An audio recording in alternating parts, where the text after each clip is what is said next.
जनतेचा आधार, लेखणीची धार, आज की तेज खबर, आपले न्यूज चॅनल रेंदाळ महावितरण कार्यालयाला कुलूप, रखवालदार ठरला कुत्रा. रेंदाळ व जंगमवाडी परिसरातील वीज ग्राहकांना मोठा त्रास सहन करावा लागत असल्याचे समोर आले आहे. सोमवारी रेंदाळ येथील महावितरण कार्यालय बंद असल्याने नागरिकांनी संताप व्यक्त केला. विशेष म्हणजे कार्यालयाच्या जिन्यातच एक कुत्रा निवांत झोपलेला दिसून आला, तर कार्यालयाला कुलूप असल्याने तोच जणू रखवालदार असल्याचे चित्र पाहायला मिळाले. स्थानिकांच्या म्हणण्यानुसार संबंधित अधिकारी मोहिते हे बहुतेक वेळ हुपरी येथील महावितरण कार्यालयातच थांबत असून मोबाईलवर वेळ घालवतात, असा आरोप करण्यात येत आहे. रेंदाळ व जंगमवाडी येथील ग्राहकांना कामासाठी हुपरीला येण्यास सांगितले जाते.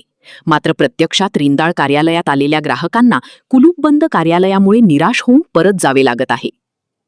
वीज बिल, तक्रारी व इतर कामांसाठी नागरिकांना वारंवार हेलपाटे मारावे लागत असून यामुळे संतापाची लाट पसरली आहे.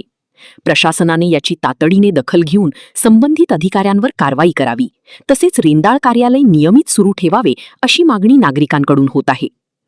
दरम्यान कार्यालय बंद आणि कुत्र्याची रखवाली हा प्रकार परिसरात चर्चेचा विषय ठरला असून महावितरणच्या कारभारावर प्रश्नचिन्ह उपस्थित केले जात आहे.